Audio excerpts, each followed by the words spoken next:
Olá, queridos. Bem, bom dia, boa tarde, boa noite, boa madrugada, onde você estiver. Professor Gabriel Menezes aqui contigo, como já é de praxe.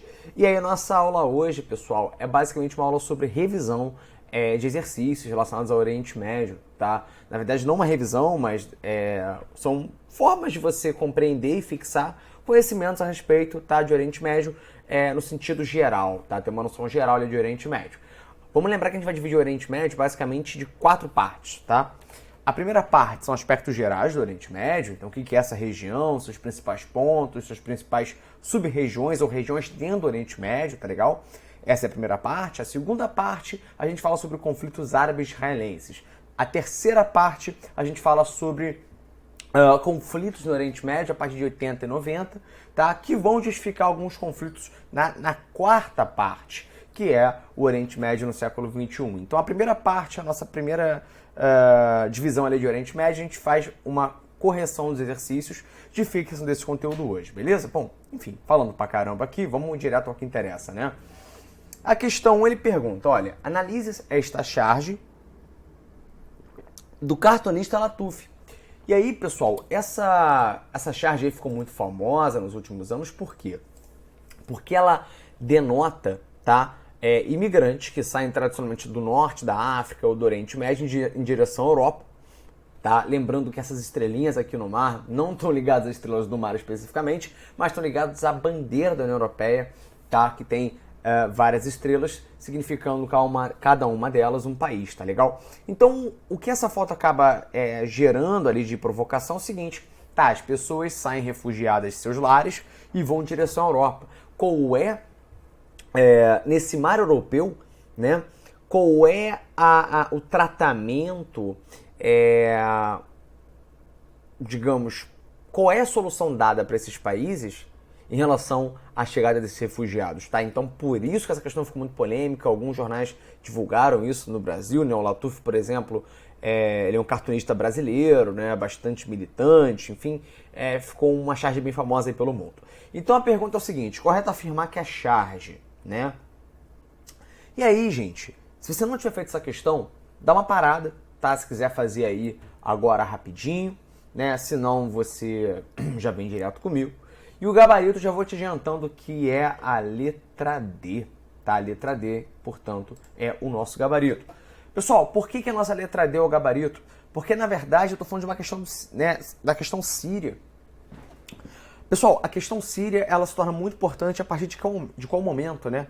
A partir de 2011, onde a população da Síria começa a ir embora em função da guerra da Síria, que começa a explodir em 2011, tá? Em função da Primavera Árabe, um momento muito importante do Oriente Médio, onde as populações daquela região começam a enfrentar os seus governantes, sobretudo os ditatoriais, sobretudo aqueles que tinham muita grana em países muito corruptos e com muito índice de pobreza. Tá? Então, rola uma manifestação generalizada nesses países, em função até do próprio Facebook, do próprio WhatsApp, que começa a organizar os movimentos militantes contra os governos, tudo bem? E na Síria foi um dos poucos países daquela região onde a Primavera Árabe acabou tendo uma resposta muito forte, tá? E muito conservadora em função do seu governo, tá? O governo de um presidente chamado Bashar al-Assad. A gente vai falar sobre ele com mais calma quando a gente pegar a última parte do Oriente Médio, tá? Que é o Oriente Médio no século XXI, beleza? Então, muita gente que foi para a Europa tem a ver com a origem síria. Muita gente hoje do Brasil, que é do Oriente Médio, tem origem síria, tá? E diferentemente do Brasil, a Europa tem tido muito cuidado em relação a esses imigrantes, porque há uma percepção de que pode haver, por exemplo, um cavalo de Troia, né? Então entra ali um imigrante com uma lógica de refugiado, na verdade não é nem imigrante, né? É o refugiado em si, só que na verdade ele vai ter uma outra função quando entra no território. E o medo da Europa é tanto essa questão, tá? E que outra função seria essa? Seria o terrorismo, tanto também quanto a questão ali do embate cultural, né? Das diferenças culturais que tradicionalmente são um problema dentro de, eu diria que a maior parte dos países do mundo, tá legal? E gerando, claro, por sua vez, a xenofobia. Portanto, a letra D é o nosso gabarito, tá? Lembrando que do norte da África e do Oriente Médio, saindo, por exemplo, de Israel, em direção à Europa, está cruzando ali o oceano, o mar Mediterrâneo, tá legal? Questão 2. constitui-se na cidade sagrada para judeus, muçulmanos e cristãos, está no centro do conflito entre Israel e os palestinos, abriga diversos templos de grande importância religiosa. No ponto ocidental encontra-se o Muro das Lamentações, lugar sagrado para os judeus. Pessoal, a questão 2 ela pergunta basicamente o seguinte, né? A partir desse texto, o texto faz referência a que importante cidade do Oriente Médio? Galera, ele dá 4 cidades. Se você teve muita atenção até aqui, né, no que a gente já comentou durante as aulas, você talvez já tenha percebido que uma das cidades mais problemáticas de todo o Oriente Médio, né, origem de basicamente 3 religiões, é a cidade de letra D, Jerusalém. Tá legal? Gaza é uma faixa, né, é um território daquela região que a gente conhece como Palestina. A gente não viu isso com calma ainda, mas a gente vai ver isso na nossa próxima aula. Tá? A nossa próxima aula vai ser basicamente tratando sobre o conflito entre Israel e Palestina, que perdura há anos e continua sendo um problema ainda no século XXI, provavelmente no século XXII, em relação ao Oriente Médio. Tá legal? Nazaré é uma cidade, posso aqui estar enganado, mas se não me engano é dentro de Israel. Hebron é uma cidade dentro da Palestina e Jerusalém é uma cidade que deveria ser uma cidade internacional com fácil acesso entre cristãos, judeus e islâmicos, né? Entretanto, isso não acontece. E por não acontecer é que nós temos uma cidade tão complicada, com tantos conflitos, como é o caso de Jerusalém. Lembrando, pessoal, e fazendo uma observação aqui, um post-scriptum, né, o PS, as últimas políticas do governo brasileiro, do governo americano em relação a Jerusalém têm sido muito polêmicas. Porque ambos os governos, no caso Trump já fez isso, né, que é o governo americano, já colocou a sua embaixada dentro de Jerusalém, a embaixada americana dentro de Jerusalém. Só que uma embaixada essa que está prevendo o quê? O diálogo com Israel. Então, a partir do momento que uma embaixada americana se coloca em Jerusalém com proximidade e foco em Israel, eu tenho uma legalização forçada de que Jerusalém não é um território internacional, mas sim um território judeu, um território israelense. Isso tem sido uma polêmica muito grande na mídia internacional a partir dessa questão. Tá legal? Beleza. Vamos para a questão 3, né? Pessoal, se você preferir ler, tá? Se você, por exemplo, quiser ler sozinho, pausa, dá uma adiantadinha daqui a pouco na aula, ou não, vem comigo, tá? E vamos que vamos. Porque tem muitas vezes que a gente prefere não ficar escutando, né? Eu falando, prefere ler sozinho, tá? Se quiser fazer isso, preferir fazer isso, fique à vontade. Mas vamos lá, questão 3. O conflito naquele país continua causando sofrimento humano e destruição imensuráveis. Dados compilados pelo Alto Comissariado das Nações Unidas para os Direitos Humanos, né, indicam que 100 mil pessoas foram mortas desde março de 2011, quando começou o levante contra o presidente Bashar al-Assad. A estimativa é que 6,8 milhões de pessoas necessitem de assistência humanitária urgente, incluindo 3,1 milhões de crianças. O que não é pouca gente. O que não é pouca criança, inclusive. Desse total, 4,25 milhões são deslocados internos. Até 9 de setembro, já havia mais de 2 milhões de refugiados nos países vizinhos e norte da África. Cerca de 1,2 milhão de famílias tiveram suas casas atingidas de acordo com a Comissão Econômica e Social para a Ásia Ocidental. Cerca de 400 mil delas foram completamente destruídas, 300 mil parcialmente destruídas e 500 mil sofreram danos de infraestrutura. O que, na boa, cá entre nós, dá na mesma. Você mora numa casa, ela tem dano de infraestrutura, ela não é regra, mas ela tradicionalmente é um ambiente habitável, né? Então quer dizer que você teve sua casa destruída. Beleza. Pessoal, observe que eu estou falando de uma guerra que começou em 2011, estou falando de Bashar al-Assad, eu estou falando de detalhes muito atuais do mundo do Oriente Médio e da geopolítica internacional, né, que estão gerando aí refugiados, né, um fluxo de refugiados para o mundo inteiro. Né? Algum desses 5 países aqui está em guerra além da Síria? Olha, a Turquia já passou por alguns problemas aí nos últimos tempos, o Azerbaijão já passou por problemas aí, aliás, passa por problemas constantemente, né? A Tunísia participou da Primavera Árabe, o Iraque, por exemplo, teve a questão do Estado Islâmico, mas de todos eles, o que mais teve problemas de forma geral foi a Síria, tá? Que é o país que gerou toda essa questão dos refugiados aí, problemas de infraestrutura, tá legal? Por isso, então, nosso gabarito é letra D. Legal. Questão 4. Utilize a situação do Oriente Médio para explicar os interesses econômicos e de poder que estão por trás dos conflitos étnicos. Legal, gente. Seguinte. Deixa eu tirar minha agenda aqui do lado. Eu não vou escrever com ela aqui na minha frente. Beleza. Galera, quando a gente fala a atual situação do Oriente Médio, atual o quê? 2020, 2010, 2000? Muito complicado, né? Muito difícil a gente delimitar. Mas, de forma geral, o que é sempre muito atual no Oriente Médio e é sempre uma questão ali complexa, tá? Ele pergunta, tem a questão, ele coloca algumas informações aqui pra gente, né? A pergunta parece meio ruim. Utilize a atual situação do Oriente Médio para explicar o quê? Os interesses econômicos de poder. Opa! Então, quais são os interesses econômicos de poder dentro do Oriente Médio? Essa é uma questão. E aí, o que ele pergunta é que ele quer saber essa questão por detrás, né, por trás dos conflitos étnicos entre as pessoas, entre os grupos religiosos, os grupos nacionais, tá? Então, o que está por trás do Oriente Médio quando a gente comenta sobre conflitos no Oriente Médio, né? Quais são os interesses econômicos de poder que estão por trás? Os conflitos, pessoal, é uma questão maior que eu não vou conseguir falar com vocês em uma aula só, nessa aula aqui. Tá? Tem a ver com diferença religiosa, tem a ver com diferença territorial. Né? Lembra que eu falei na aula com vocês sobre aquele acordo chamado Siquê-Picot, que você redivide o Oriente Médio de acordo com fronteiras da França e da Inglaterra, tá legal? Isso é uma questão muito complicada, a questão religiosa também é uma questão complicada, mas ele está perguntando sobre interesses econômicos e de poder, que é o que eu quero focar com vocês aqui agora. Então vamos lá. Tá? O que está por trás?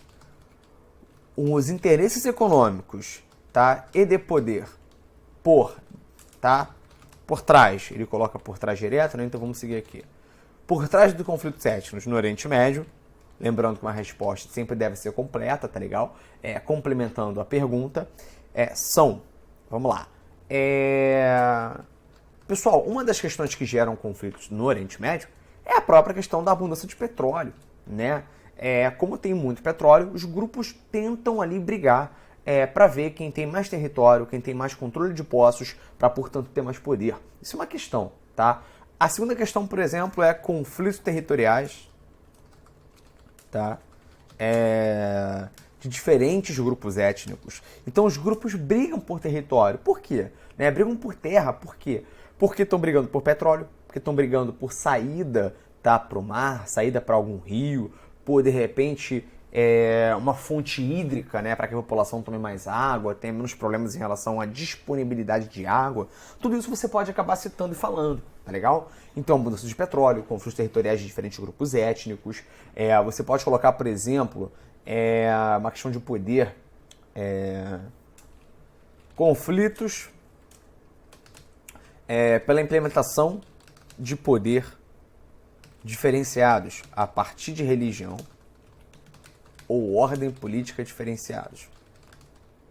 Diferente, tá? O que eu quis dizer isso aqui? O que eu quis dizer com isso, na verdade? Né? Eu quis dizer, pessoal, que alguns grupos, por exemplo, vamos dar uma ideia, tá?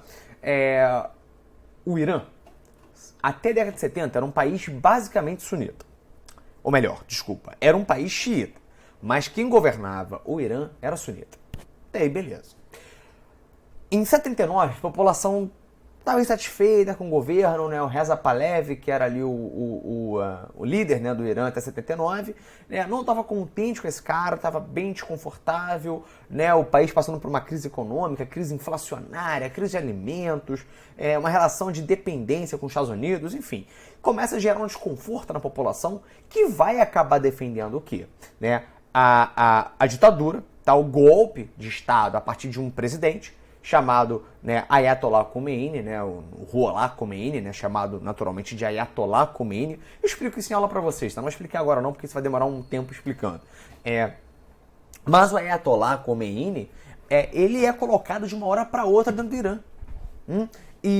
Bom, ele gera uma perseguição absurda aos sunitas do país, a quem discordava da posição xiita dentro do país, né, pelo menos assim, quem discordava claramente, né, se colocava em público a partir daí, porque eles acreditavam que com essa mudança, né, o país era um país de maioria xiita, mas a minoria sunita comandava. Então, quando os xiitas colocam um golpe de Estado e tentam assumir esse poder, né, os sunitas, em teoria, teriam que se silenciar para que houvesse uma tranquilidade de revolução, de mudança de governo a partir do perfil mais xiita. Então, os conflitos vêm a partir dessas diferenças de mentalidade, de nacionalidade, de religião, tá, entre um grupo e outro. Beleza? Então, eu resumi esse tipo de coisa a partir dessa terceira resposta aqui, né? Desculpa, gente, essa pergunta não foi fácil, tá? Mas espero que tenha ficado um pouquinho claro aí para vocês, beleza? Vamos lá. Questão 5. Devido às estruturas básicas, representadas principalmente pelo calcário, o Oriente Médio possui um importante minério. Então vamos lá. Ele está te perguntando o seguinte, né? Qual o principal minério do Oriente Médio? A parte do calcário aí ficou de injeção de linguiça, tá? Tem o carvão. Pô, cara, o que não tem no Oriente Médio é carvão, tá? Você pode encontrar nos Estados Unidos, na Rússia, não no Oriente Médio. Legal? Petróleo tem no Oriente Médio? Resposta está dada, né? Bauxita você encontra? Muito pouco. Um dos países, pessoal, que mais produz bauxita é Estados Unidos e Brasil, tá? A bauxita é o quê? É um minério que você utiliza e com ele você faz o alumínio, tá legal? Tem a cassiterita, que dá uma espécie ali de minério de ferro, tá? E tem a prata, que a prata faz a própria prata, né? Então, na verdade, nosso gabarito aí, essa questão aí foi tranquila, né? É o petróleo. Lembrando, gente, que toda vez que eu falo de Oriente Médio, o principal mineral, o principal ativo, o principal recurso econômico daquela região é sempre o petróleo, tá legal? Beleza. Vamos fazer mais duas, e aí eu acho que o nosso tempo de aula deve estar fechando, né? Estamos acabando aqui já, então. A gente faz mais duas e eu deixo, tá, para vocês essa lista disponibilizada. A gente vai fazer em sala de aula, tá? E também quando eu disponibilizar essa lista, ela vai vir com um gabarito para vocês. Beleza? Eu vou fazer, pessoal, a 6, tá? E a 7 com vocês. Beleza. Observe o seguinte, ele coloca uma região no mapa, tá? Que é uma região entre o Golfo Pérsico e o Golfo de Omã, tudo bem? Uma região ali meio apertadinha, né? Meio comprimida. Ali entre o Irã, Emirados Árabes Unidos, Omã, enfim. Tá essa região ali bem mais apertada. E ele pergunta o seguinte, né, pessoal? Qual a alternativa correta sobre o local indicado no mapa com uma estrela? Aí a primeira questão que ele fala é o seguinte, trata-se do Estreito Médio, acabou. Eu nem vou complementar, porque não existe Estreito Médio no Oriente Médio. Mas se a gente fosse complementar, professor, eu não sei onde é Estreito Médio, mas pode ser que exista, não tenho certeza. Verdade, teu pensamento não estaria errado. Então vou para a segunda questão, que no caso, desculpa, é a segunda parte da resposta, tá?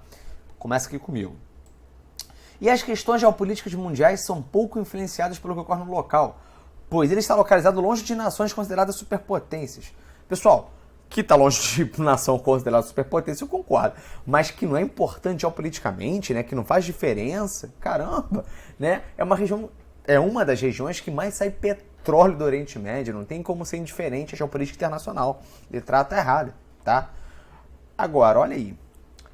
Trata-se do Estreito de Hormuz e o preço mundial do barril do petróleo é influenciado pelas tensões que ocorrem no local. Opa! Faz muito sentido.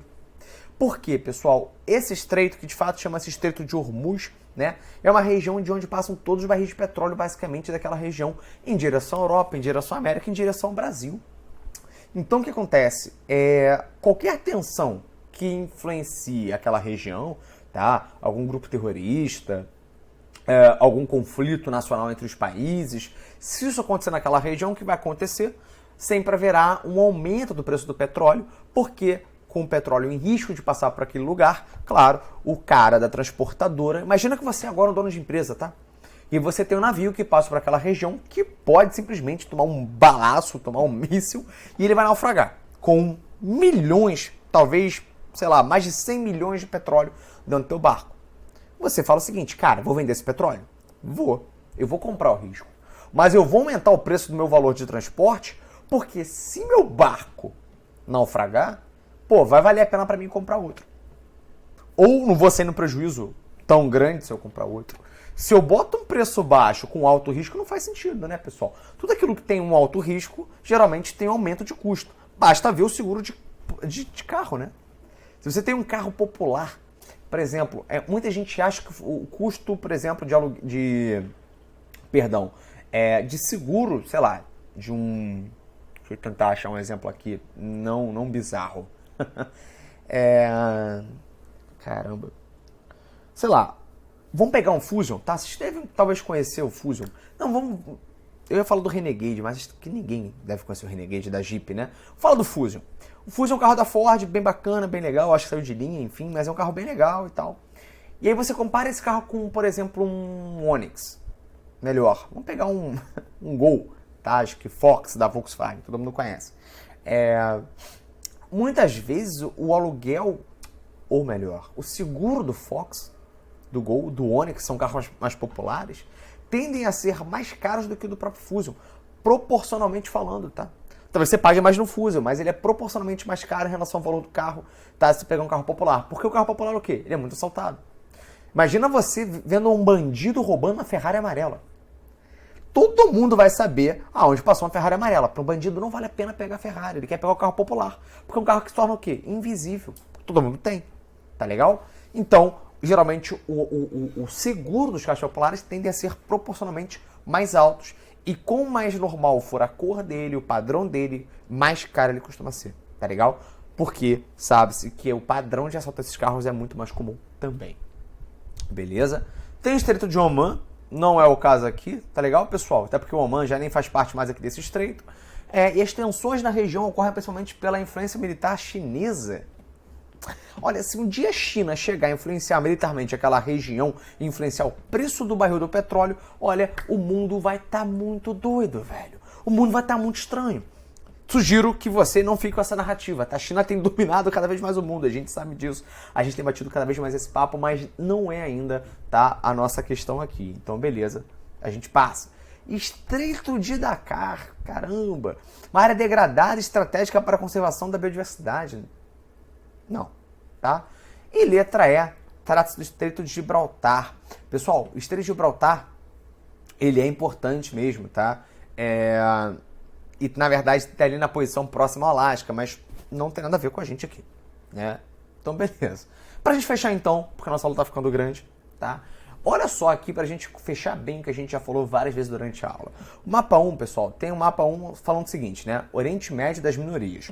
Aí tem lá a Grande Jordânia, Sagrado Estado Islâmico, Território Saudita, Iêmen, Omã, Emirados Árabes Unidos, Catar, Kuwait, Estado Árabe Xiita, Iraque Sunita. Enfim, tem vários países de acordo com a população de cada local. Isso é o mapa 1. Mapa 2. Arábia Saudita, Emirados Árabes Unidos, Omã, Iêmen, Catar, Iraque, Irã, enfim. Observa que os países do Oriente Médio, eles são ali, digamos, 10. Tá? Estou sendo hipotético aqui. 10. As populações são quase 20. E, mais uma vez, eu estou sendo hipotético. Tá? Deve ter 17, 16, 15, sei lá. Mas observa que eu tenho mais nações, mais grupos nacionais do que países. E isso muitas vezes era o quê? Conflitos naquela região. Por quê? Muitas vezes dentro de um país tem um grupo que fala, olha, eu não me sinto representado pelo meu governo. Eu não sou, por exemplo, iraniano. Eu me sinto muito mais próximo ao Iraque do que ao Irã. E a tendência desses grupos de se organizarem, militarem contra o seu país, muitas vezes de forma até mesmo militar, ou seja, quando fala de militar contra o país, né, é você lutar ali contra um país no sentido, né, político. Mas quando eu falo militar, de fato, eu falo na questão militar mesmo, né, bélica, arma, etc. E aí, enfim, vamos lá. Então isso aqui é uma observação, tá? O primeiro mapa apresenta o Oriente Médio em um cenário hipotético no qual as reivindicações de autodeterminação das principais minorias fossem atendidas. Já o segundo mostra a divisão política atual do mesmo recorte especial. Tá legal? Lembra que quando eu falar de minoria, eu quero dizer de um grupo de pessoas, tá? Que, se muitas vezes não são minorias do ponto de vista quantitativo, são minorias do ponto de vista qualitativo, tem menos poder. Tá legal? Só para dar uma ideia, no Brasil a gente costuma pensar mulheres e negros como minoria, embora oficialmente eles sejam grande parcela da população brasileira, tá? Enfim, mas são considerados como minorias pela assimetria de poderes sociais que tanto um grupo quanto o outro historicamente tem. Por mais que nós tenhamos aí uma correção dessas assimetrias, dessas diferenças nos últimos anos, tá? Bom, vamos lá à pergunta para não estender muito o nosso papo. A principal explicação para as diferenças entre os dois mapas no que se refere à configuração territorial está indicada em predomínio numérico da etnia árabe? Não, eu não estou falando sobre etnia árabe, estou falando sobre o grupo nacional.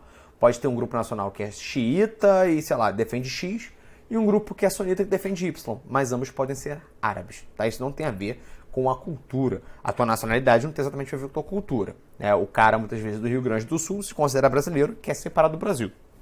Tá? Enfim. B. Ação intervencionista do governo estadunidense. Não, pessoal. Embora os Estados Unidos tenha já intervido algumas vezes dentro do Oriente Médio, ele nunca foi responsável por colonizar o Oriente Médio ou por redefinir fronteiras no Oriente Médio, tá legal?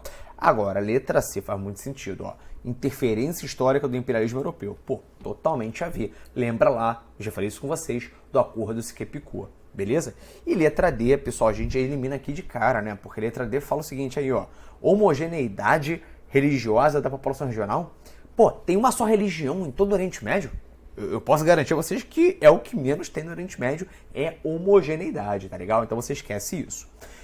Só pra gente fechar aqui então, eu não tinha colocado, né? Letra B é o gabarito então da 6 e da 7 a gente fecha em letra C, tá legal? A gente para por aqui, as demais questões eu deixo depois disponível para vocês ou a gente conversa eventualmente mais em sala de aula, tá bom?